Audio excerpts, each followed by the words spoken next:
bread and circuses. Peace is going to come. It's going to have to. Even the prophecies say that before the sun turns dark and the moon turns red as blood and the rocks fall from the sky and the heavens roll like a scroll and the stars begin to fall like untimely figs, a pole shift. This is the Phoenix phenomenon. It's the sixth seal of the apocalypse. It's the sixth sky dragon of Mother Shipton. It is the month of May 2040, perfectly dated also by Nostradamus. In the month of May 2040. I've shown all this on my channel. This event, though, is preceded by a period that mirrors Sodom and Gomorrah society, where society becomes ultra financially blessed, peaceful, and rich. And now they're marrying, they're entering the marriage, and they're loving life. And this is where we are going. And it's all specifically manufactured by the elite. I know there's a whole bunch of people, just like 5 years ago in my predictions videos, there were people naysaying, and there's still people all talking about financial collapse. This is what's going to happen. It's not. It's the exact opposite. In the third seal, Apollo Nemesis, I've already done the video on Apollo Nemesis. It is the third seal of the apocalypse. The Judeo-Christian interpretation tells you the exact opposite of the truth. But going back and rendering it all into Greek and in the Greek symbols of the Nemesis symbol, the scales, and what it actually means is great material wealth is about to be visited on the human family. And the dark aspect of the third seal is that this extreme wealth and peace is going to darken the spirits of the collective. It's going to be really hard to be a spiritual being during this period. This is what's about to begin. Even the WEF told you the truth. You will own nothing and you will love it. This is the society they're preparing. Everybody's doomsaying and talking about financial collapse. I'm telling you, it's not coming. It's going to be the exact opposite. 100%. And it's going to be that way. And the surface world's going to be at peace and partying and doing everything they want to do right before the Phoenix phenomenon. But the breakaway society will be tucked safely away underground, having manufactured the last 25 years of events in order to make it to the underground, basically undetected and with full provisions and in about 70 different sites to guarantee survival. I'm about to tell you something that's going to piss a lot of you off. It's going to piss a lot of you off. You know I'm a critic. You know I'm always on the attack on things I believe with my heart are total BS. But there's also something equally true, and I know most of you disagree with it. But you disagreeing with me would never induce me to be quiet. I have to tell you that I've seen a lot of evidence that the elite are playing a game, and that they are evil, that they are nefarious, that they are against the human family is a part of the disguise. And that the true objective is the continuance of government and the continuance of the race. And that many of the programs of the elite are specifically designed for you to believe that they are evil and that they are trying to enslave and control you. And these provide a service, and it allows them to work within a wider net of possibilities because you already assume that they are evil. Therefore, many of their behaviors or the outcome of many of their programs are now are more easily accepted by you. But sometimes we have to do really dark things in order to make sure that there's a light in the future. I'm not saying a lot of the rich and powerful aren't sorry SOBs. I'm not. The families of the elite, I'm not. What I'm telling you is that most of what you see in the media is smoke and mirrors.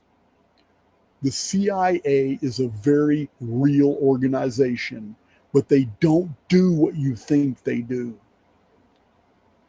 Our world is a stage, and all these politicians and all these actors and all these public figures, most of them are playing roles. to create narratives. The narratives allow for outcomes. The outcomes are seen by the public and interpreted one way, which gives the elite a lot of leeway to go in other directions. I'm telling you that there's a lot of evidence that not all the elite are bad, and maybe hardly any of them are. But a lot of these narratives, like the Masons and Freemasons, Bohemian Grove, and the Council of 300, and maybe a lot of these narratives could be just that, narratives. Because in this construct, scapegoating seems to be one of the prime programs that are operable in deceiving the public all the time. So this is just something to chew on.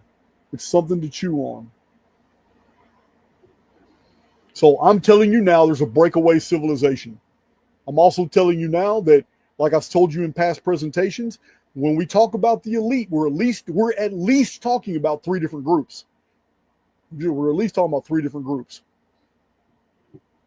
So, yeah, the whole white hat military blowing up dumbs to save children, that's so paid out. And you have to be careful too, because we have the Patriot Pacification Program agents already coming back. They're already coming back to YouTube. Mel K's already come back. That woman is an investigator like you wouldn't believe. This girl knows so much shit about so many people. But if there is anybody in the field out there who is Jewish doing evil things, you ain't got nothing to worry about from Mel K, because she's not even gonna talk about you. She's gonna talk about everybody else. Then you got Charlie Ward coming back to YouTube recently. Mel K come back to YouTube. There's a few others. I can't remember all of them, but it seems like there's a comeback now. And I would be very, very, very cautious on what you consume from those individuals real quick. Especially mil-spec ops. Trying to hear that. So among these pictures I've shown you, a lot of these pictures, these are a Cheyenne Mountain Complex, Colorado Springs, NORAD, North American Aerospace Defense Command headquarters, Mount Weather Emergency Operations Center in Virginia, FEMA, Federal Emergency Management Agency underground facility, Raven Rock Mountain Complex in Pennsylvania, Greenbrier Congressional Bunker in West Virginia, Nevada Test and Training Range underground facilities, the Pentagon, Arlington, Virginia sublevels. There's a whole sublevel. We're talking about a whole undercity underneath the Pentagon with these tramways that go to all these other military bases. The Dugway Proving Ground, Utah, Los Alamos National Laboratory, New Mexico, Kirtland Air Force Base, Manzano Base, New Mexico, Whitman Air Force Base in Missouri. It has an underground command and control bunkers like so many other Air Force bases. Oh, Wright-Patterson Air Force Base in Ohio. I've talked about that in prior presentations because they've got. I did a presentation about Wright-Patterson Air Force Base in my Anuna series on the Anunnaki, showing you the 1947. The alien assist wasn't an alien assist at all. All those materials that were supposed to have gone to Area 51, Hangar 18, never made it there. They were rerouted to Wright-Patterson Air Force Base to the R&D divisions, and underground labs researched all that area because it was an underworld assist, not an alien assist. A breakaway civilization in the underworld gave us those materials and staged them like it was a UFO crash. Yeah, remember, in all the narratives, I've been saying this for 5 years on my channel, all the narratives, this is why Ancient Aliens is a government-supported PSYOP. All the narratives are telling you to look up when all the activity is underneath us.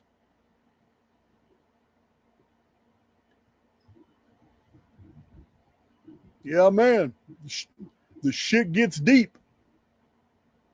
The shit gets deep.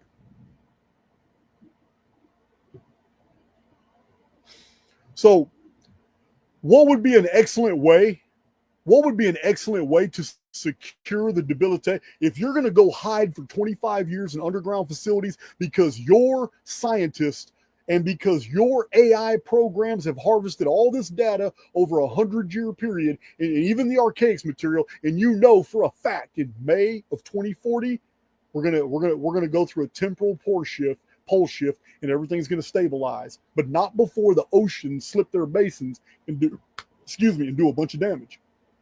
Now, 6.5 years later, the world is going to jump ecliptics because the Nemesis X object is going to come close and it's going to do what it always does, acts like a fairy. And we are literally going to become a moon to it as we are pulled onto the Nemesis ecliptic, which is 60 degrees perpendicular to the Sol ecliptic we're on now. We're going to get pulled back onto the original 60-degree Nemesis ecliptic. We're still going to be going around the sun in the astronomical model that is painted across our sky. And remember, our sky is a holographic field. It is a multi-tiered hologram that is deceiving us. The actual ground never moves. All movement is simulated in the sky to make us believe we are moving. We are in a construct. We are in an experience. We are not on an actual world. You could basically call this a plane. Now, this is a technological experience. But what would really work well for the controllers to secure, so they know when they come back up, they're not going to come back up in the middle of a technologically advanced society that's gone dark, gone rogue, gone in another way, doing something that would oppose them when they come back up to rule. What would they do? I'm going to tell you what they would do. There's 3 major things that they would do in order to secure this deal. Well, actually, there's 4. There's 4 major things. There are 4 major things that they would do in order to make sure that when they come back up into like a Neolithic environment where humans are just barely making it, and they can't offer a resistance. And after 25 years, they will look at them as heroes when they unseal the mountain vaults and they come out in their armored columns, and mostly males, and they come out and survey the land, and they take a census and begin rebuilding civilization. Where have you heard this story before? But what would they do right now in order to effect the softening of civilization so it can't recuperate during these 25 years? What would it do? I'm going to tell you one thing it would do. It would start building wind turbines all over the world, and it would start passing legislation to enforce the usage of these wind turbines, which don't do what they're supposed to do. The turbines require a whole bunch of electricity just to run, and the chemical compounds and the amount of waste that's used in building these, and the harm to the environment in building these wind turbines is off the chart. What they do to the ground. Wind turbines. And you specifically have all these infrastructures relying on wind turbine technology, because after May 2040, 2 things are not going to be happening. One of them, you're not going to have an electrical grid that's functioning anymore. 2, there's not going to be any wind, because after May of 2040, we're going to have another vapor canopy. This is a vapor canopy cycle. We're going to have a vapor canopy form. And this is what makes sense of the prophecies in the book of Revelation. So in a vapor canopy environment where the mesosphere has taken so much volcanic pumice and ash and particulates from volcanoes, submarine volcanoes, and surface volcanoes at the same time as massive layers of red dust particulates fill the mesosphere from the Phoenix phenomenon. You guys know what I'm talking about, Archaix veterans. We've documented so many historical events of the red dust fallout. It's not dust from the Sahara. That's what the news tells you. The Phoenix phenomenon is always red dust fallout from the sky. So that's not going to have wind. The mesosphere is going to build another vapor canopy. The vapor canopy increases atmospheric pressure. Now humans will be living under the ultraviolet canopy. The sun's not going to hardly even be seen anymore. The world's going to be. It's going to cloud over, but it's going to be a post-apocalyptic type vapor canopy. It's not going to be one where the stars can be seen at night and the moon. It's not going to clear. The particulates have to be removed, but the water stays in the mesosphere in order for that to be a lensing effect like we had in the antediluvian pre-flood world. We don't have that. It's not going to happen this time. So this time, they get us relying on wind turbines. But the wind turbines aren't going to be effective. And under a vapor canopy world, there is no wind. Remember, Genesis even said there was no rain because the vapor canopy watered the world every morning and every morning and every evening like a thick dew.